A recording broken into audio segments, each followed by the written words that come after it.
Hello students, मैं robin Gupta आपका फिर स्वागत करता हूं। आज देखिए मैं बता रहा हूं चैप्टर 6 की विविध प्रश्नावली का पार्ट 3 वीडियो, जिसमें सबसे पहला क्वेश्चन यानी क्वेश्चन नंबर 11 वो ये लिखा है। चलिए एक बार क्वेश्चन भी पढ़ देता हूं। एक खिड़की, उसका आकार जो दे रखा है वो ये कह रहे हैं कि आयताकार परिमाप, आयताकार आकार की है, लेकिन वो उसके ऊपर जो है वो अर्धवृत्ताकार हिस्सा भी है। यानी देखिए जो मैंने चित्र बना रखा है खिड़की का आयताकार भाग वो ये है, लेकिन इसके ऊपर का जो भाग है वो अर्धवृत्ताकार है। खिड़की का पूरा आकार वो देखिए इस तरीके का है। अब आगे क्या दिया है, खिड़की का कुल परिमाप वो 10 मीटर है। तो ये चीज तो नियतांक हो गई, क्योंकि जो बात देखिए संख्या दे रखी हो या कहीं के दे रखा होता है वो चीज तो नियतांक होती है। खिड़की का जो कुल परिमाप है वो 10 मीटर है। आगे क्या लिखा है, हमें खिड़की की देखिए विमाएं निकालनी है, लेकिन वो विमाएं ऐसी होनी चाहिए ताकि उसमें अधिकतम प्रकाश आ सके। तो देखिए अधिकतम प्रकाश तो खिड़की में तभी आ सकता है जब इसका क्षेत्रफल अधिकतम हो, तभी पॉसिबल है। देखिए खिड़की कोई भी हो, उसमें अगर अधिकतम प्रकाश होगा वो सिर्फ तब पॉसिबल होगा जब उसका क्षेत्रफल अधिकतम हो। लेकिन इसमें क्षेत्रफल अधिकतम है देखिए, तो इसका मतलब फलन तो बनेगा क्षेत्रफल का, क्योंकि उसके साथ अधिकतम शब्द लिख दिया। नियतांक क्या चीज हुई, देखिए खिड़की का कुल परिमाप वो आपको दे रखा है 10 मीटर। अब देखिए मैंने आपको यही चीज बता रखी है कि इसमें हम एक्स और वाई अगर मानते हैं तो उन्हीं चीजों को मानते हैं जो चेंज होती हैं। ऐसी बहुत सी खिड़कियां हो सकती हैं जिनकी लंबाई चौड़ाई अलग अलग हो, लेकिन उनका परिमाप वो 10 मीटर हो। बहुत सारी खिड़की हो सकती हैं, अनंत हो सकती हैं, लेकिन परिमाप उनका 10 मीटर होगा नियतांक। लंबाई चौड़ाई उनकी अलग अलग हो सकती है। तो मैंने लंबाई और चौड़ाई को ही देखिए माना। अब आप लोग देखिए यही सोचेंगे कि मैंने लंबाई को x ना मान के 2x माना है, चौड़ाई तो ठीक है y मानी है, मैं लंबाई को x भी मान सकता हूं। यह सिर्फ इसलिए किया क्योंकि मैं देखिए एक बात आपको बता रहा हूं, अगर ये 2x है तो ये भी 2x ही होगी, और ये इस समय देखिए अर्धवृत्त का व्यास है। तो अगर ये व्यास है तो इसकी जो त्रिज्या हो गई यानी कि ये भाग ये x होगा।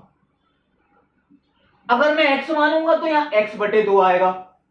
थोड़ी कैलकुलेशन में या फलन बनाने में प्रॉब्लम हो सकती है, इसलिए हमने इसे 2x माना। ये 2x है तो ये x हो गई, यानी कि जो अर्धवृत्ताकार भाग है उसकी त्रिज्या वो x हो गई। आप लोग x से भी कर सकते हैं, तो ये x/2 आ जाएगा। मैंने देखिए लाइन लिख भी दी है, माना आयताकार भाग की लंबाई तथा चौड़ाई क्रमशः 2x और y है। अब देखिए खिड़की का जो कुल परिमाप है, क्योंकि पहले जो शुरुआत होती है वो हमेशा नियतांक वाली समीकरण से होती है। हम खिड़की का कुल परिमाप कैसे निकालें, यहां आपको चित्र की सहायता से ही देखना है। कुल परिमाप यानी टोटल जो लंबाई है, ये पूरी लंबाई टोटल कितनी है सब जोड़ के वो आएगी खिड़की का कुल परिमाप। यानी टोटल लेंथ है देखिए इतनी, ये टोटल परिमाप है। अब ये कैसे निकालें, खिड़की का कुल परिमाप 10 मीटर, लेकिन अब इसमें एक तो देखिए 2x ही हो गई, वो मैंने यहां लिख दिया, प्लस y और ये भी y, तो y प्लस y कितना हो गया 2y, प्लस अब कुछ लोग देखिए ये भी जोड़ लेते हैं। देखिए किसी भी चीज का परिमाप निकालना होता है तो इसका मतलब होता है जो उसकी बाहरी भुजाएं होती हैं उन सबका योगफल, अंदर की भुजा से कोई मतलब नहीं होता है। यानी अब ये जो अर्धवृत्त है इसकी परिधि, पूरे वृत्त की परिधि देखिए 2πr होती है, तो जो अर्धवृत्त की परिधि होगी वो क्या हो गई πr, यानी पाई गुणा त्रिज्या। तो पाई गुणा त्रिज्या का मतलब पाई गुणा त्रिज्या यानी कि x। ये देखिए खिड़की का कुल परिमाप हुआ। सबको आप जोड़ के देख लें टोटल लेंथ कितनी है वो परिमाप होता है, लेकिन वो बाह्य भुजाएं होनी चाहिए, बाहरी भुजाएं। तो 2x plus 2y plus πx, इसका योगफल है 10 मीटर। ये संबंध भी हो गया x और y में। अब आप लोग देखिए यही सोचेंगे यहां से किसका मान निकालें, x का मान निकालें या y का। यहां से तो y का मान निकालना ही देखिए आसान भी लगता है।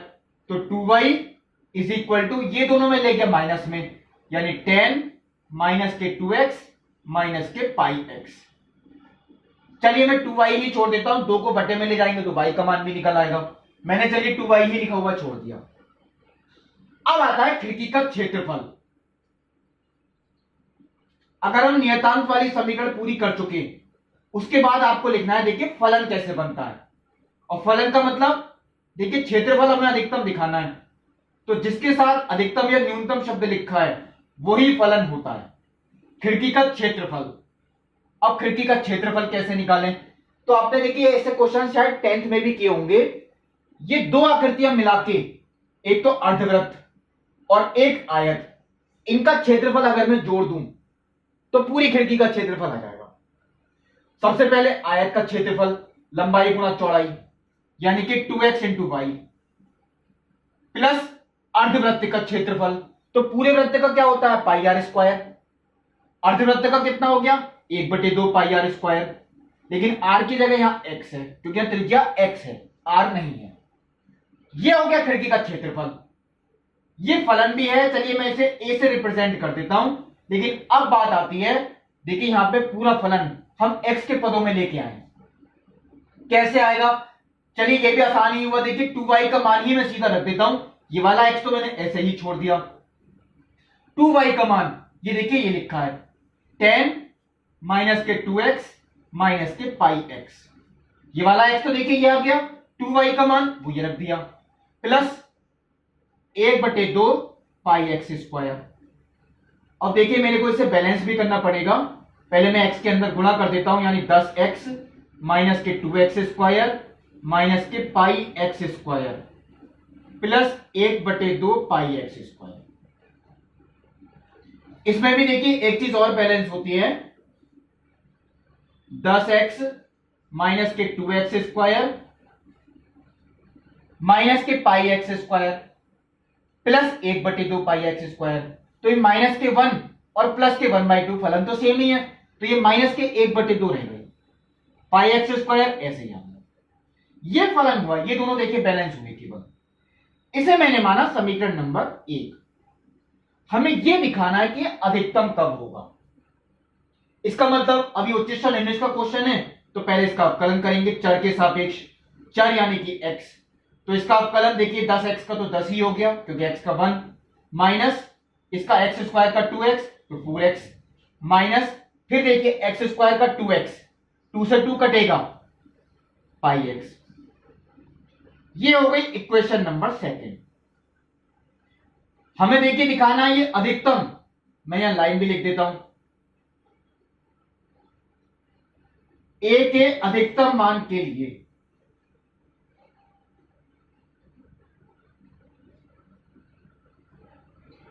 क्या करना होता है, देखिए जो हमने अवकलन निकाला उसे रखना होता है 0 के इक्वल, यानी dA/dx इक्वल टू 0। इसका मतलब अगर मैं इसे 0 के इक्वल रखूंगा तो चलिए मैं एक काम ये करता हूं, माइनस के 4x माइनस के पाई एक्स इक्वल टू, मैं 10 को इधर ले गया, माइनस के 10। चलिए मैंने यहां माइनस कॉमन भी ले लिया, ये माइनस से देखिए माइनस भी कैंसिल हो गया। अब मैं अगर इसमें x कॉमन लेता हूं तो ब्रैकेट में क्या बचा पाई प्लस 4, वो गया बटे में, ये आपका मान निकल के आया देखिए x का 10/पाई प्लस 4। चलिए ये भी हम निकाल चुके। अब इसके बाद इसका द्वितीय अवकलज यानी d2a/dx2, 10 का तो 0 ही हो गया, इसका माइनस के 4 और इसका माइनस के पाई। मैं माइनस अगर कॉमन ले लूं यानी इस तरह से भी लिख सकते हैं, तो ये बात तो देखिए क्लियर प्रूफ होती है क्योंकि पाई एक नियतांक है 3.14 प्लस 4 तो 7.14, लेकिन है तो माइनस का ही, लेस देन 0। और अगर हमने ये बात प्रूफ कर दी कि द्वितीय अवकलज नेगेटिव है, इसका मतलब फलन जो हो गया वो हो गया उच्चिष्ट, या पूरा लिख देंगे, अतः x इक्वल टू 10/पाई प्लस 4 पर क्षेत्रफल a का मान उच्चिष्ट है। लेकिन क्योंकि हमें देखिए खिड़की की विमाएं निकालनी है, हमने x का मान तो निकाल लिया, अब आपको ये लगेगा कि y का मान कैसे निकालें। तो देखिए y का मान अगर आपको निकालना है तो मैंने आपको ये बात बताई थी, या तो y का मान, x का मान मैं इसमें रख दूं, या एक काम ये भी कर सकते हैं, देखिए 10 का मान कितना पाई एक्स प्लस 4x, 10 का मान मैं रख देता हूं क्योंकि मैंने आपको यही बात बताई थी, जो नियतांक का मान होता है अगर हम उसी का मान रखते हैं वो सबसे आसान होता है। तो देखिए 10 ही तो नियतांक है और मैं यहां से 10 का मान निकालूं तो 10 का मान कितना आएगा पाई एक्स प्लस 4x। मैं यहां रख देता हूं, देखिए चलिए इधर ही कर देता हूं 2y। 10 का मान कितना है पाई एक्स प्लस 4x माइनस के 2x माइनस के पाई एक्स। आप लोग अपनी मेथड से भी कर सकते हैं, x का मान दो जगह रख दें, y का मान निकल आएगा तब भी वही आएगा।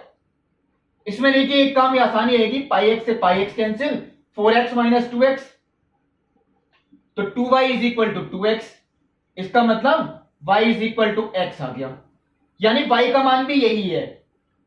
यानी कितना मैं आगे लिख देता हूं 10 बटे पाई प्लस 4। इसका मतलब क्या हुआ, जो खिड़की की लंबाई है वो कितनी मानी थी 2x और 2x का मतलब 2 गुणा 10 बटे पाई प्लस 4 तो 20 बटे पाई प्लस 4 मीटर। और जो खिड़की की चौड़ाई है वो y ही है, यानी कि 10 बटे पाई प्लस 4 मीटर। हमने विमाई निकालनी। अब आपको यह भी दे सकते थे, ये कहते हैं ऐसा सिर्फ तभी होगा जब खिड़की की जो लंबाई है वो चौड़ाई की 2 गुनी होगी। तो देखिए ये प्रूफ भी हो गया, जो खिड़की की लंबाई है वो चौड़ाई की 2 गुनी है, यानी लंबाई कितनी थी 2x, वो इसकी चौड़ाई की 2 गुनी है। ये प्रूफ भी हो गया। अगर आपसे संबंध निकलवाएं तो ये भी आ गया, लंबाई चौड़ाई की 2 गुनी है। तो ये देखिए खिड़की वाला क्वेश्चन था। अब देखिए क्वेश्चन नंबर 12। देखिए क्वेश्चन नंबर 12 में दिया है एक समकोण त्रिभुज के कर्ण पर एक बिंदु है जो बाकी की दोनों भुजाओं से ए और बी दूरियों पर है। तो चलिए मैंने देखिए चित्र भी बना रखा है। ये एबीसी एक समकोण त्रिभुज है जिसका कोण भी 90 का है। इस पर एक बिंदु देखिए वो ये है पी। ये जो बाकी की दोनों भुजाएं हैं यानी आधार और लंब, ये बिंदु जो है यहां से ए और बी दूरियों पर है। देखिए ये बिंदु यहां से ए दूरी पर है और ये यहां से बी दूरी पर है। अब आगे क्या दिया है, हमें जो निकालना है इस कर्ण की न्यूनतम लंबाई क्या होगी। यानी देखिए ऐसे बहुत सारे त्रिभुज हो सकते हैं, अनंत होंगे, जिन पे ये बिंदु है लेकिन वो लंब और आधार से ए और बी दूरियों पर है। क्योंकि देखिए कर्ण में ऐसे भी बना सकता था, ये दूरी तो यही रहेगी, कर्ण में ऐसे भी बना सकता हूं। ऐसे अनंत त्रिभुज बनेंगे जिन पर जो बिंदु P है ये ए और बी दूरियों पर है, यानी ये नियत है ए और बी दूरियां।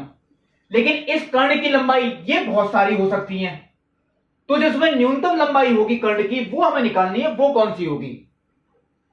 ऐसा कौन सा समकोण त्रिभुज होगा जिसमें जो बिंदु है वो ये लंब और आधार से तो ए और बी दूरियों पर है यानी नियतांक, लेकिन ये जो कर्ण है ये न्यूनतम लंबाई का हो। इसका मतलब क्या है, ये त्रिभुज में कर्ण की लंबाई चेंज होगी, आधार की लंबाई भी बदलेगी, आधार भी कुछ भी हो सकता है, लंब की लंबाई भी कुछ भी हो सकती है। केवल क्या चीज नियतांक है, ये जो लंबाइयां हैं ये कभी चेंज नहीं हो सकती। अब आप लोग देखिए यही सोचेंगे, चलिए मैं इस बिंदु को भी मान लेता हूं, ये क्यू बिंदु है, ये आर बिंदु है। हम इसमें नियतांक वाली समीकरण क्या बनाएं और किसे एक्स माने किसे वाई। देखिए मैं एक काम कहता हूं, अगर इसमें ये भुजा भी बदलेगी तो मैं पूरी भुजा को एक्स मान सकता हूं, या एक काम ये भी कर सकता हूं, देखिए इसमें ये लंबाई तो क्योंकि बी है, अगर ये बी है, ये तो एक आयत है तो ये भी बी होगी, तो मैं केवल इतने को भी एक्स मान सकता हूं, तो ये आधार हो गई बी प्लस एक्स। ऐसे यहां पे अगर मैं, क्योंकि ये तो ए है, इसे अगर मैं वाई मान लूं तो ये टोटल कितनी हो गई ए प्लस वाई। चलिए मैं आपको एक बार लिख के दिखा रहा हूं, देखिए ये अगर मैं वाई मानता हूं और ये कितनी है ए, तो ये हो गई टोटल ए प्लस वाई, ये भी मैंने लिख दिया, और ये बी है, ये मैंने एक्स माना तो ये हो गई बी प्लस एक्स।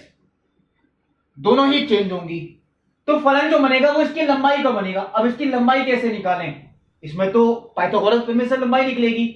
कर्ण का वर्ग यानी AC स्क्वायर बराबर लंब का वर्ग प्लस आधार का वर्ग, आधार यानी कि बी प्लस एक्स और लंब यानी कि ए प्लस वाई, यह बनेगा फलन। चलिए इसे मैं z से कर दूंगा रिप्रेजेंट। लेकिन अब मेन बात आती है x और y में जो संबंध है वो कहां से आए, तभी तो पूरा फलन या तो केवल x के पदों में आएगा या केवल y के पदों में। सबसे पहले तो वहीं से शुरुआत करते हैं हम, ये तो बाद में लिखते। अब आप लोग ये सोचेंगे इसमें x और y में संबंध कैसे निकालें, चलिए मैं हटा देता हूं, थोड़ा कंफ्यूजन भी हो सकता है। अब इस x और इस y में संबंध कैसे निकालें कि y और x, और वो भी संबंध किन के पदों में आएगा, a और b के पदों में। आप लोग यही सोच रहे होंगे ये कैसे निकालें। तो चलिए मैं एक काम कहता हूं, देखिए अगर ये कोण मैं थीटा मानता हूं तो ये कोण भी थीटा ही होगा। ये आप लोग देखिए पहली क्लासेस में पढ़ चुके हैं, ये संगत कोण कहलाते हैं। अगर ये थीटा है तो ये भी क्या होगा, थीटा। यहां से tan थीटा का मान अगर मैं निकालूं तो tan थीटा है लंब बटे आधार। देखिए मैं चलिए एक बार बता रहा हूं, हो सकता है मैं फलन ये बनाऊं ही ना, लेकिन आपको बता रहा हूं, शायद हो सकता है इससे टिपिकल पड़े। tan थीटा का मान लंब बटे आधार, और ऊपर से भी tan थीटा का मान निकालें तो वो भी लंब बटे आधार, यानी कि बराबर y बटे बी। दोनों को मैंने इक्वल कर दिया क्योंकि ये भी tan थीटा का मान है, ये भी tan थीटा का मान। तो y का मान वो देखिए ये आ गया ए बी बटे एक्स, और मैं इस y का मान ए बी बटे एक्स वो यहां रखूं, a प्लस ए बी बटे एक्स पूरे का होल स्क्वायर। फिर पूरा फलन आप लोग सही करें, आप लोग कर सकते हैं, कोई गलती नहीं है। ये आपको होमवर्क में भी देता हूं, आप ये क्वेश्चन एक्स और वाई वाले मेथड से करें, लेकिन आप लोग नोट कर सकते हैं ये फलन बन जाएगा, ये y का मान आप इसमें रख देंगे तो ये फलन बनेगा। आप इसे दिखा दें न्यूनतम।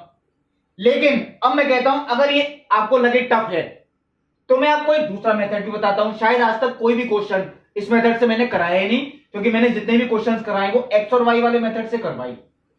चलिए मैं ये चीज हटाता हूं, ये आप लोग खुद भी करके देख सकते हैं। मैं ये y भी हटा देता हूं, ये x भी हटा देता हूं, ये मैंने लिखा रहने दिया। ये थीटा है तो ये भी थीटा होगा। अब मैं आपसे कहता हूं इस त्रिभुज में हमें कर्ण की लंबाई अगर देखनी है, ये है देखिए, तो कर्ण की लंबाई एक तो ये वाला भाग और एक कर्ण की लंबाई ये वाला भाग, दोनों को मैं जोड़ दूं एपी प्लस पीसी, वो पूरे कर्ण की लंबाई हो गई। अब आप लोग ये सोचेंगे कि पीसी और एपी के मान, तो देखिए मैं कहता हूं साइन थीटा का मान क्या होता है, लंब बटे कर्ण। ये मैं यहां लिखता हूं साइन थीटा बराबर लंब बटे कर्ण। इसका मतलब क्या है, पीसी को मैं इधर ले गया, साइन थीटा को बटे में ले आया, तो पीसी बराबर कितना हो गया, ए बटे साइन थीटा। और ए बटे साइन थीटा का मतलब ए कोसेक थीटा, क्योंकि साइन का व्युत्क्रम क्या होता है, कोसेक। अब देखिए ऊपर वाले त्रिभुज में एक बार और देख सकते हैं, यहां मैं देखिए साइन थीटा ही क्यों लिया, क्योंकि मुझे लंब की लंबाई पता थी, कर्ण हमें चाहिए थी इसलिए ले लिया। अब यहां हमें आधार की लंबाई पता है इस त्रिभुज में, तो मैं यहां पे लेता हूं कॉस थीटा, और कॉस थीटा होता है आधार बटे कर्ण। इसका मतलब एपी का मान बी बटे कॉस थीटा, यानी कि बी सेक थीटा। आप लोग कहेंगे इसमें चर क्या है, ये जो थीटा कोण मैंने माना, ये जब कर्ण की देखिए स्थिति बदलेगी तो कोण भी तो चेंज होंगे, ये चर है यहां पे, ए और बी तो नियतांक है, यानी जो कर्ण की लंबाई, अब जो फलन बनेगा देखिए कर्ण की लंबाई वो हो गई टोटल, देखिए कितनी, एपी प्लस पीसी। ये देखिए पूरे कर्ण की लंबाई एपी प्लस पीसी। कर्ण की लंबाई चलिए लेंथ है, मैं इसे एल से रिप्रेजेंट कर देता हूं, एपी का मान B sec theta plus PC का मान ए कोसेक थीटा। यानी जो आपको पहली बार मैं ऐसा क्वेश्चन करा रहा हूं, क्योंकि एक्स और वाई में तो मैंने आपको बता दिया, होमवर्क में कर लीजिए, थीटा के पदों में पहली बार बता रहा हूं। ये हुआ फलन जो कि थीटा, यानी कि चर जो है यहां पे थीटा है। अब मैं अगर इसका अवकलन करूं थीटा के सापेक्ष, तो देखिए सूत्र तो आपको पता होंगे, बी तो नियतांक है, सेक का अवकलन सेक थीटा टेन थीटा, और कोसेक का अवकलन माइनस के कोसेक थीटा कॉट थीटा। ये देखिए ये हो गई इक्वेशन नंबर सेकंड। अब एक लाइन देखिए आप लोग खुद भी लिख दें, क्योंकि थोड़ा स्पेस भी कम रह जाता है, इसीलिए एल के न्यूनतम मान के लिए क्या करना होता है, यानी ये जो अवकलन हमने किया इसे रखना है जीरो के इक्वल। अब देखिए अगर मैं इसे जीरो के इक्वल रखता हूं तो चलिए मैं यही सही कर देता हूं, B sec theta tan theta, इसे हम इधर ले गए, यानी A cosec theta cot theta. अब ये ऐसे ही छोड़ दें या ये सिंप्लीफाई हो सकती है। देखिए त्रिकोणमिति में कोई भी चीज तभी सिंप्लीफाई होती है जब हम उसे साइन और कॉस में चेंज कर दें। मैं यहां पे एक काम करता हूं, देखिए पूरे क्वेश्चन को साइन और कॉस के पदों में चेंज कर रहा हूं। टेन को लिख दिया मैंने साइन बटे कॉस, सेक को लिख दिया 1/cos, कॉसेक को लिख दिया 1/sin और कॉट को लिख दिया cos/sin। अब देखिए कैसे सॉल्व, इसमें कैंसिल तो कुछ नहीं हो रहा, साइन गुणा साइन वो इस वाले साइन के साथ आ गए, तो साइन गुणा साइन वो आ गए b के साथ, तो हो गया b sin cube theta equal to, देखिए a cos थीटा और ये 2 बार cos ही आ रहा है वो इनके साथ आ गया, तो ये हो गया a cos क्यूब थीटा। आगे कैसे करें, ये आ गया बटे में साइन क्यूब थीटा बटे कॉस क्यूब थीटा, चलिए सीधा ही लिख देता हूं tan cube theta equal to B आ गया बटे में, यानी कि a/b। ये भी छोड़ सकता हूं मैं, या एक काम करता हूं मैं यहां से अगर टेन थीटा का मान निकालूं तो वो आ गया a/b की होल पावर 1/3। यहां से क्योंकि सिंपल होकर निकल रहा था इसलिए मैंने निकाल दिया, क्योंकि ये घन था इसका घनमूल ले लिया, वो आ गया। अब आएगा देखिए इसका दोबारा अवकलन, अब मुझे इसका दोबारा अवकलन करना है, ये कैसे करें, b तो नियतांक है, चलिए इसका क्योंकि गुणनफल नियम से होगा, सेक थीटा टेन थीटा दोनों में थीटा है और गुणनफल नियम ध्यान रखें तभी लगता है जब दो फलन उनके बीच में गुणा होती है। तो पहले देखिए फर्स्ट को मैंने ऐसे ही लिखा, सेकंड का अवकलन टेन थीटा का अवकलन sec square theta plus tan theta को ऐसे ही छोड़ दिया, फर्स्ट का अवकलन सेक थीटा का वो क्या होता है सेक थीटा टेन थीटा। देखिए ये तो कंप्लीट। अब आता है देखिए माइनस का a, बाहर ही लिखा रहने दिया, इसका भी गुणनफल नियम सही होगा क्योंकि दो फलन गुणा में है। पहले फर्स्ट को ऐसे ही लिखता कोसेक थीटा, कॉट थीटा का अवकलन माइनस के cosec square theta plus cot theta को ऐसे ही छोड़ दिया, कोसेक का माइनस के कोसेक थीटा कॉट थीटा।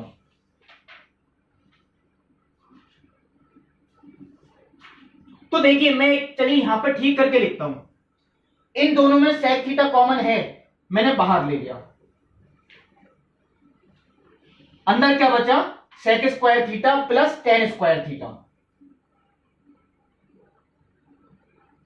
इसका मान देखिए कुछ नहीं होता, अगर बीच में माइनस होता तब इसका मान 1 होता है, इसे हम ऐसे ही छोड़ेंगे।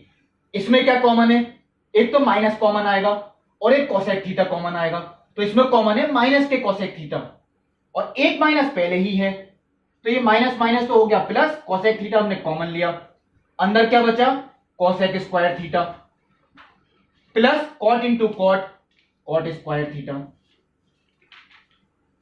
ये आ गया। अब आप लोग यही सोचेंगे हम इसमें टेन थीटा का ये मान रखें तब हमें ये पता लगेगा कि पॉजिटिव है या नेगेटिव। मैं कहता हूं यहां सीधे ही पता लगता है, कोई मान रखने की जरूरत ही नहीं है, ये पॉजिटिव आ रहा है। कैसे, देखिए वर्ग हमेशा पॉजिटिव होगा, वर्ग पे तो ध्यान ही नहीं देना, केवल इन वाले सेक और कोसेक पे डिपेंड है। बी और ए ये भी लंबाइयां हैं, ये पॉजिटिव होंगी। अब आप लोग सोचेंगे सेक और कोसेक भी पॉजिटिव ही होंगी, क्यों, ये थीटा न्यून कोण है, ये अधिक कोण यानी 90 से बड़ा तो हो ही नहीं सकता, यानी ये पहले चतुर्थांश में है और पहले चतुर्थांश में कोसेक भी पॉजिटिव होगा सेक भी पॉजिटिव, इसका मतलब ये सब कुछ पॉजिटिव ही है, ये ग्रेटर देन 0 आ गया। हमें लाइन लिखने यानी मान रखने की जरूरत ही नहीं पड़ी, केवल आप मान लिख देंगे, अतः tan theta equal to a/b की होल पावर 1/3 के लिए कर्ण की लंबाई यानी l का मान न्यूनतम है। हमें निकालनी है न्यूनतम लंबाई कितनी होगी, ये चीज हमें और निकालनी है। अब निकालता हूं मैं यहां पर न्यूनतम लंबाई कितनी होगी, देखिए लंबाई ये है b सेक थीटा, लेकिन आप लोग कहेंगे मैं सेक का तो मान ही नहीं पता, हमें मान किसका पता है टेन का, तो हम सेक थीटा को देखिए ऐसे भी तो लिख सकते हैं वर्गमूल 1 प्लस टेन स्क्वायर थीटा, मैं मान रख दूंगा सीधा प्लस। अब देखिए एक बात a कोसेक थीटा, अब हमें कोसेक का मान भी नहीं पता, हमें मान किसका पता है टेन का, हम कोसेक को क्या लिखते हैं वर्गमूल 1 प्लस कॉट स्क्वायर थीटा। अब आसान है क्योंकि कॉर्ड का उल्टा होता है टेन, मैं वो चीज सीधा कर दूंगा। अब देखिए इसे आगे सॉल्व करने की बात आती है। चलिए मैं पहले तो यहां पे इस तरीके से लिखा, इक्वल टू, मैं इसी के आगे देखिए इधर लिखता हूं b वर्गमूल के अंदर 1 प्लस, देखिए टेन स्क्वायर थीटा, यानी इसका स्क्वायर, इसका जब हम स्क्वायर करेंगे तो पावर 2/3 हो गई, यानी a की पावर 2/3, चलिए मैंने यहां लिख दिया a की पावर 2/3 अपॉन b की पावर 2/3, चलिए ये भी लिख दिया मैंने, प्लस a वर्गमूल के अंदर 1 प्लस कॉट स्क्वायर थीटा, तो कॉट स्क्वायर थीटा तो इसका उल्टा ही होगा 1/10 स्क्वायर थीटा, यानी b की पावर 2/3 वो देखिए ऊपर हो गया और a की पावर 2/3 वो हो गया नीचे। अब मुझे इसे सॉल्व करके जो आंसर लाना है वो बुक में दे रखा है, अभी कुछ नहीं हुआ ये सॉल्व, वो आंसर कैसे आएगा चलिए ये भी देख लेते हैं। मैं इसका एलसीएम लेता हूं, तो एलसीएम तो देखिए यही आएगा, b अंडर रूट के अंदर b की पावर 2/3 प्लस a की पावर 2/3 बटे, अब देखिए एलसीएम भी तो बचा अंडर रूट में, चलिए एक बार मैं लिख के दिखाता हूं, अंडर रूट के अंदर b की पावर, ये देखिए एलसीएम बचा, लेकिन इसका वर्गमूल निकल सकता है क्योंकि ये किसी का वर्ग है, ये किसका वर्ग है, b की पावर 1/3 का वर्ग, यानी अगर मैं इसका वर्गमूल लिखूं तो वो देखिए कितना आ गया, b की पावर 1/3, वो देखिए मैंने यहां लिख के दिखा दिया।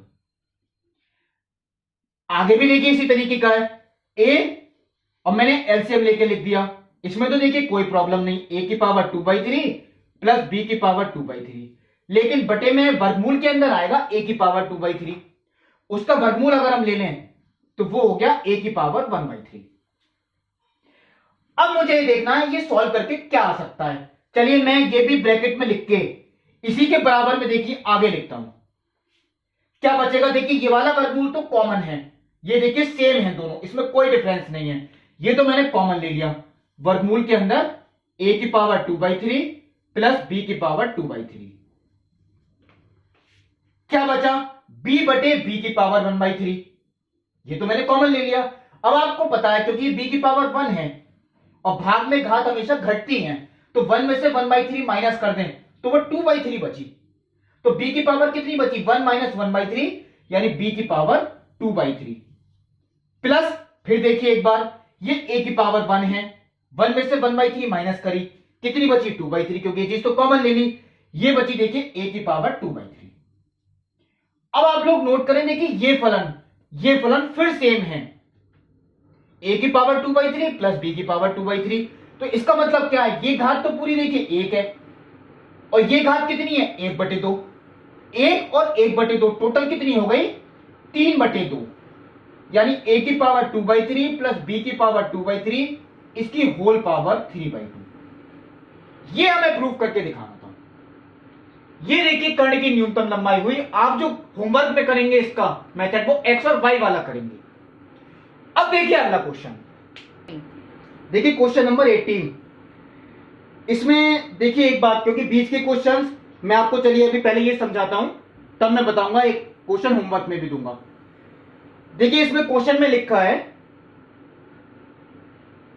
हाइट, इसमें हमें एक बेलन की ऊंचाई निकालनी है और उसका आयतन भी निकालना है, लेकिन ये बेलन अधिकतम आयतन का होना चाहिए, और ये बेलन भी देखिए किसके अंतर्गत बना है, एक लंब वृत्तीय शंकु के अंतर्गत, यानी ये देखिए क्वेश्चन क्या है, एक दिए गए लंब वृत्तीय शंकु, ये बात ध्यान रखें, इसमें जो ये लंब वृत्तीय शंकु है इसकी ऊंचाई आपको दे रखी है h, इसका अर्धशीर्ष कोण भी दे रखा है अल्फा, ये सब नियतांक हैं, ये इसलिए नियतांक है क्योंकि ये शंकु ही नियत है, ये तो आपको दिया गया है शंकु, इसके अंदर बेलन बहुत सारे बन सकते हैं। आपने देखिए ऐसे पहले क्वेश्चन भी किए होते, गोले के अंदर एक शंकु बनाया था, अब की बार ऐसा है शंकु के अंदर एक बेलन बनाया गया है, तो ये जो शंकु है ये नियत है, इसके अंदर बहुत सारे बेलन बन सकते हैं जिनकी सबकी त्रिज्या अलग होंगी, सबकी ऊंचाई अलग होंगी। हाँ, शंकु की जितनी भी चीजें हैं वो नियतांक है, शंकु की ऊंचाई इन्होंने क्या रखा है h, तो वो नियतांक मानी जाएगी, अर्धशीर्ष कोण ये भी नियतांक है। हमें दिखाना है इस बेलन का आयतन अधिकतम होगा, और वो भी सिद्ध करके दिखाना है कि ये कोण के पदों में और एच के पदों में आएगा। तो देखिए मैंने आपको देखिए ये बात बताई थी अभी इस बेलन की, क्योंकि त्रिज्या भी कुछ भी हो सकती है, ऐसे तो बहुत सारे बेलन बनेंगे, ऊंचाई भी जिनकी अलग होगी, त्रिज्या भी, तो मुझे इनकी ऊंचाई और त्रिज्या को ही मानना पड़ेगा। अब मैं अगर आपसे कहता हूं अगर मैं ऊंचाई को x मानूं तो मुझे त्रिज्या को y मानना है। अगर मैं ऊंचाई को x मानता हूं तो मुझे त्रिज्या को क्या मानना पड़ेगा, y। या मैं इसे x मानता हूं तो मुझे इसे y मानना पड़ेगा। यही तो है। देखिए चलिए मैं एक काम करता हूं, मैंने ऊंचाई को माना तो x मैंने यहां भी लिख दिया, क्योंकि ये भी x ही होगी। ये बेलन की ऊंचाई है, ये भी बेलन की ऊंचाई, और ये देखिए बेलन की त्रिज्या है, इसे मैंने y मान लिया। इसका मतलब ये भी y ही है। अब हमें दिखाना है, देखिए x और y में जो संबंध निकल के आएगा, अब वो कैसे निकालें। जो x और y में संबंध है अब वो कैसे निकालें, ये हमें सीखना है। तो मैं ये बात कहता हूं, देखिए बेलन की ऊंचाई, ये बेलन की त्रिज्या, हम इस त्रिभुज में इतना मान निकाल सकते हैं शायद। ये जो है मान कैसे, इस त्रिभुज में अगर मैं निकालता हूं, देखिए tan अल्फा का मान, तो y बटे, ये चलिए मैंने यहां नाम नहीं लिखा, मैं ये कर देता हूं a, चलिए ये मैंने b मान लिया, ये मैंने मान लिया c, इस बिंदु को मैंने p मान लिया, इसे मैंने q, ये मैंने r बिंदु माना और ये माना s बिंदु। अब चलिए कोई प्रॉब्लम नहीं, मैं इस त्रिभुज की बात कर रहा हूं APQ। tan अल्फा का मान निकालूं तो y बटे AP, लंबटे आधार। cot अल्फा का मान निकालूं तो AP बटे y, बात तो एक ही है। चलिए मैंने cot अल्फा का मान निकाला, cot अल्फा बराबर AP बटे y। हाँ मैंने देखिए एक बात नहीं लिखी, मुझे ध्यान नहीं रहा था, आप लोग खुद लिख सकते हैं। माना बेलन की ऊंचाई तथा त्रिज्या क्रमशः x तथा y हैं, ये आप लोग खुद लिख दीजिएगा। अब देखिए cot अल्फा बराबर AP बटे y, इसका मतलब AP is equal to y cot alpha.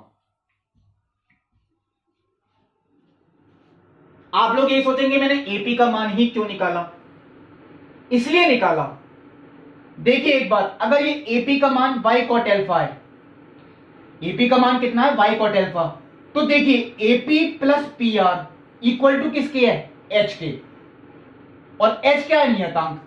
ये देखिए मैं यहां लिखता हूं AP प्लस PR, ये इक्वल टू है h, और h यहां पे है नियतांक। ये जो नियतांक वाली समीकरण थी देखिए वो मैंने अब बनाई है। अब इसमें देखिए AP का मान वो कितना है, y cot अल्फा, और PR का मान वो देखिए x है, इक्वल टू h तो नियतांक है। अब आता है ये बात, जब हम फलन बनाएंगे तो या तो x का मान निकालें y के पदों में, या y का मान निकालें x के पदों में। अब आपको जो भी आसान लगे, मैं यहां पे चलिए पहली बार ऐसा करूंगा, कभी कभी ऐसा हो सकता है करना पड़े आपको किसी क्वेश्चन में। मैंने यहां पे x का मान निकाल लिया y के पदों में, तो x इक्वल टू कितना आ गया, h माइनस के y cot अल्फा। अगर आप ऐसा करते कि इसे y मानते और इसे मानते x, तो आपका ये चेंज हो जाता, यहां y आ जाता और यहां पे x आ जाता। लेकिन चलिए कोई बात नहीं, एक क्वेश्चन y के पदों में ही बता देता हूं, फलन तो किसी के पदों में बन सकता है। ये देखिए आ गया x और y में संबंध। अब आता है देखिए फलन हमें बनाना किसका है, बेलन का आयतन, ये दिखाना है अधिकतम। बेलन के आयतन का देखिए सूत्र क्या होता है, पाई r square h, r square यानी त्रिज्या का स्क्वायर, त्रिज्या यानी कि ये पाई r स्क्वायर इंटू h यानी कि ऊंचाई यानी कि x। यहां r और h नहीं थे, यहां y और x थे, तो पाई y स्क्वायर इंटू x। लेकिन अब देखिए मैंने आपको कहा था आयतन को मैंने b से दिखा दिया, वॉल्यूम पाई y स्क्वायर, x का मान देखिए ऊपर से लिख दिया, यही अभी तक करते भी आए बाकी क्वेश्चंस में, यानी h माइनस के y cot अल्फा। एक काम और करता हूं, y स्क्वायर की मैं गुणा कर देता हूं, पाई से कोई फर्क नहीं पड़ेगा, वो नियतांक है, h y square minus y cube cot alpha. ये फलन बना, ये हमें दिखाना है कि अधिकतम कब होगा। अब मुझे इसका अवकलन करना है, यानी dv अपॉन चर के सापेक्ष y, अल्फा तो नियतांक है, देखिए h भी नियतांक है, अल्फा भी नियतांक है, ये बात आप ध्यान रखें। तो dv अपॉन dy कितना आएगा, पाई तो नियतांक। अब देखिए वाई स्क्वायर का अवकलन y के सापेक्ष ही तो कर रहे हैं, 2y आएगा, तो ये हो गया 2hy। h तो नियतांक था, y स्क्वायर का कितना हो गया 2y, माइनस कॉट एल्फा भी नियतांक है, y क्यूब का कितना हो गया 3y स्क्वायर। देखिए कर y के सापेक्ष रहे हैं इसलिए केवल यही आएगा कॉट एल्फा। ये देखिए क्वेश्चन नंबर 2 हमें दिखाना क्या है, चलिए इस बार लिख देता हूं, एक दो क्वेश्चंस में देखिए मैंने लिखा नहीं था। v के अधिकतम मान के लिए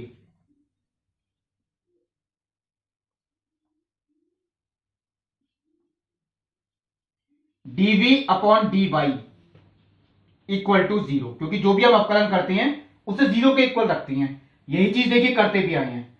इसका मतलब क्या है, मुझे ये पूरा 0 के इक्वल रखना है, तो पाई से कोई फर्क नहीं पड़ेगा, वो तो बटे में गया। ये रखता हूं अगर 0 के इक्वल, तो चलिए मैं पक्षांतर करते ही लिख देता हूं 3y स्क्वायर कॉट एल्फा। क्या चेंज हुआ इसमें, कैंसिल हो सकता है, देखिए एक तो y से y कैंसिल हो गया, तो 3y cot alpha equal to 2h।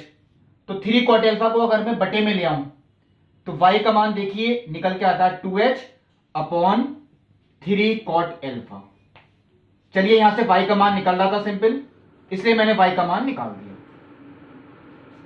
अब आता आगे का पार्ट, इसका दोबारा अवकलन। यह हमने y के सापेक्ष किया, पाई नियतांक है। अब मैं अगर इसका अवकलन करता हूं फिर दोबारा, तो देखिए h नियतांक है, 2 भी नियतांक है, y का करूंगा तो 1 हो गया, ये तो हो गया 2h। यहां भी y स्क्वायर का क्या, तो 2y इंटू 3 6y। ये देखिए, लेकिन इससे देखिए ये बात प्रूफ नहीं होती कि ये पॉजिटिव है या नेगेटिव, यहां मुझे ये रख के ही देखना पड़ेगा। कितना, y का मान 2h अपॉन 3 कॉट एल्फा, ये मैं यहां रख देता हूं, y is equal to 2h। कुछ क्वेश्चन देखिए ऐसे होते हैं जिसमें हमें रख के ही देखना पड़ेगा, सीधा हम नहीं बता सकते, इससे हम क्लियर शो नहीं होता। तो 2h अपॉन 3 कॉट एल्फा पर द्वितीय अवकलज, चलिए निकालता हूं। 2h तो मैंने ऐसे ही रहने दिया, माइनस y का मान देखिए कितना है 2h upon 3 cot alpha, y का मान मैंने रख दिया y की जगह, गुणा कॉट एल्फा, ये भी था, तो कॉट से तो कॉट कैंसिल हो गया, माइनस के 4h, 2h माइनस के 4h माइनस के 2h, और पाई भी था बाहर, तो माइनस के 2 पाई h। अब देखिए क्लियर हो गया, इसका मतलब क्या है, अब आप पूरी लाइन लिख देंगे, अतः y is equal to 2h upon 3 cot alpha पर आयतन v का मान उच्चिष्ट है। अब हमें इसमें निकालना क्या क्या है, एक तो निकालना है, देखिए हमें बेलन की ऊंचाई निकालनी है एक तो, चलिए मैं यहां लिख देता हूं, पहले काम तो यही होता है इसमें, क्योंकि आपसे 2 पार्ट करवाए हैं। एक तो निकलवाइए बेलन की ऊंचाई, देखिए बेलन की ऊंचाई है x, और x का मान देखिए वो ये है h minus Y cot alpha, h minus Y cot alpha. लेकिन हमें यहां पे y का मान रखना पड़ेगा, तब उत्तर निकल के आएगा। कैसे, वो देखिए, मैं एक काम करता हूं, देखिए कॉट एल्फा को अगर मैं इधर ले जाऊं तो ये y कॉट एल्फा ही तो हो गया, तो y कॉट एल्फा का मान सीधे ही रख देता हूं, y cot alpha 2h upon 3। देखिए मैं यहां लिख देता हूं y कॉट एल्फा का मान 2h अपॉन 3, तो ये आ गया देखिए h अपॉन 3। यानी ये आपको ऐसे भी प्रूव करने के लिए दे सकते थे, अधिकतम आयतन वाले बेलन की जो ऊंचाई है वो शंकु की ऊंचाई की 1/3 होगी, क्योंकि शंकु की ऊंचाई कितनी थी h, तो बेलन की ऊंचाई देखिए 1/3 है, ऐसे भी दे सकते हैं। अब आता है बेलन का आयतन, ये वैसे आपको उत्तर दे भी रखा है बुक में, लेकिन मैं चलिए आपको प्रूव करके दिखा देता हूं कि वो यही आएगा। देखिए आयतन का फलन ये है, आयतन का फलन ये भी है, चलिए मैं इसमें रख देता हूं, शायद थोड़ा आसान पड़े, कहीं भी रख सकते हैं। पाई वाई स्क्वायर का मान, चलिए वाई स्क्वायर सीधा लिख देता हूं 4h square upon 9 cot square alpha, गुणा ये तो ऊंचाई ही है, देखिए ये मैंने अभी निकाली h अपॉन 3, ये भी मैंने सीधे लिख दी h अपॉन 3। अब मैं अगर इसे सॉल्व करता हूं तो 4/27, पहले मैंने संख्याएं लिखी, 4/27 पाई h क्यूब, क्योंकि h गुणा h स्क्वायर, और 1/cot² अल्फा, वो होता है tan² अल्फा। यही तो प्रूफ करना है। ये बेलन का आयतन भी आ गया। तो देखिए मैंने ये पार्ट भी प्रूफ करके दिखा दिया। अब देखिए अगला क्वेश्चन। देखिए क्वेश्चन नंबर जो 15 है, 15वां क्वेश्चन, ये मैं आपको करवा चुका हूं, क्योंकि मैंने आपको जब बताई भी थी ये बात, जब ये प्रश्नावली कराई थी 6.5, उसका 23 क्वेश्चन, उसमें यही चीज थी। तो मैंने आपको एक्स्ट्रा बताया भी था कि एक विविध प्रश्नावली में ऐसा पार्ट दे रखा है, लेकिन अब आप चाहे रिवीजन में आप उसको खुद भी ट्राई कर सकते हैं, बिल्कुल। और ऐसा ही देखिए क्वेश्चन जो 17 है, इसमें थोड़ी आपको हिंट देके तब आपको ये भी पूरा होमवर्क में ही दूंगा। इसमें क्या लिखा है, अधिकतम आयतन वाले बेलन की ऊंचाई, वो भी किसके अंदर बनाए, r त्रिज्या के एक गोले के अंदर, r त्रिज्या के एक गोले के अंदर बने हुए बेलन की ऊंचाई अधिकतम, वो निकालनी है, अधिकतम आयतन वाले बेलन की ऊंचाई, और वो भी कितनी होगी, 2r/√3। ये बात तो देखिए बाद में प्रूफ होगी। ये क्वेश्चन भी कुछ इसी तरीके का ही माने, जैसे क्वेश्चन नंबर ऊपर लिखा है 15वां, यानी 23 क्वेश्चन 6.5 का, बस वहां पे था गोले के अंदर शंकु, यहां है गोले के अंदर बेलन। तो मैं देखिए उसमें भी यही बात बता रहा था, ये गोला नियत है क्योंकि इसकी त्रिज्या r आपको दे रखी है, और त्रिज्या r अगर दे रखी है, त्रिज्या तो देखिए ये परिधि के किसी भी बिंदु को अगर हम केंद्र से मिला दें, वो त्रिज्या होती है। आप लोग इसे नहीं कह सकते त्रिज्या, त्रिज्या ये कहलाएगी, ये त्रिज्या है। अब ऐसे अनंत बेलन बन सकते हैं जिनकी सबकी त्रिज्याएं अलग होंगी, ऊंचाइयां भी अलग होंगी, तो हम इन्हें ही मानेंगे एक्स और वाई, त्रिज्या को या त्रिज्या को और ऊंचाई को। अब या तो मैं एक काम ये करता हूं, पूरी ऊंचाई को मानूं एक्स, और नहीं तो एक काम ये भी कर सकते हैं, केवल इतने त्रिभुज के भाग में मान लें। मैंने इतने भाग को एक्स मान लिया, शायद शंकु में भी मैंने यही किया था, केंद्र से लेके आधार तक की जो दूरी थी वही एक्स मानी थी, और जो त्रिज्या है वो मैंने वाई मानी थी, वही चीज मैंने यहां भी लिखी। इसका मतलब क्या हुआ, देखिए अगर ये केंद्र है, ये एक्स है, देखिए तो ये भी एक्स ही होगी, क्योंकि ये बेलन, ये जो केंद्र है देखिए, जितना भाग ऊंचाई का ऊपर है उतना ही भाग ऊंचाई का नीचे है, यानी जो बेलन की टोटल ऊंचाई हो गई वो कितनी हो गई, 2x, त्रिज्या हो गई y। अब आप लोग यही सोचेंगे कि इनमें संबंध क्या है, तो चलिए पहले मैं यही काम कर देता हूं, थोड़ा सा आपको फलन बना रहा हूं केवल, बाकी पूरा होमवर्क में ही करें। x² + y², क्योंकि एक समकोण त्रिभुज है, इक्वल टू r², r यहां पे नियतांक है,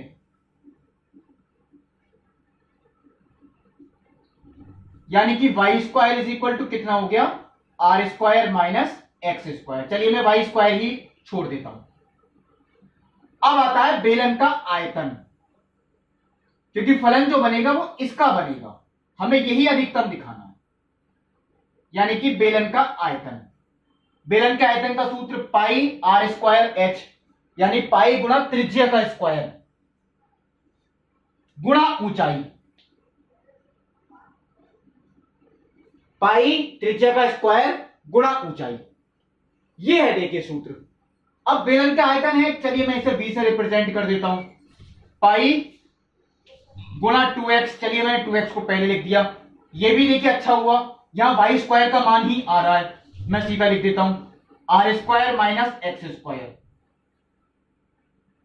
इसका मतलब अब एक काम और है, यानी v = 2π तो नियतांक है, x हम अंदर गुणा कर दें, यानी कि r²x - x³। ये देखिए फलन हुआ। हमें यह दिखाना है कि अधिकतम कब होगा, तो पहले आप इसका अवकलन करेंगे x के सापेक्ष, किसके सापेक्ष, x के सापेक्ष, उसे 0 के इक्वल रखें, x का मान निकल के आएगा। और आपका चलिए हिंट भी दे रहा हूं, जो आपका x का मान निकल के आएगा वो देखिए ये आएगा निकल के, अगर आपने ये निकाल लिया इसका मतलब बिल्कुल ठीक निकाला है आपने। फिर इसका दोबारा अवकलन कर लें, और वो अगर नेगेटिव आ जाए तो फलन उच्चिष्ट हो जाएगा। अब देखिए आपको करना क्या था, इसमें बेलन की ऊंचाई निकालनी है, ऊंचाई कितनी है 2x, वो 2r/√3 आएगी। फिर क्या निकालना है बेलन का आयतन, तो ये x का जो मान निकला है वो आप यहां भी रख सकती हैं, आपका बेलन का आयतन भी निकल आएगा। तो ये देखिए मैंने क्वेश्चन नंबर 17 भी बताया। अब देखिए जो क्वेश्चन नंबर 16 है वो मैं इसलिए नहीं बता रहा क्योंकि ये वृद्धिमान और ह्रासमान का क्वेश्चन है। ये बेसिक कॉन्सेप्ट वाला जो वीडियो था उसमें मैंने आपको ये बात बता दी प्रूव करके कि f' बड़ा ही क्यों होता है 0 से अगर कोई फलन वृद्धिमान है, इसलिए मैं ये शायद नहीं बताना पड़ेगा। तो देखिए जो क्वेश्चन नंबर 18 तक ये मैंने आपको सारी बताई। इसके जो बाकी के क्वेश्चंस हैं वो शायद इसका लास्ट पार्ट होगा वीडियो का, वो मैं आपको अगले वीडियो में बताऊंगा। तब तक के लिए नमस्कार।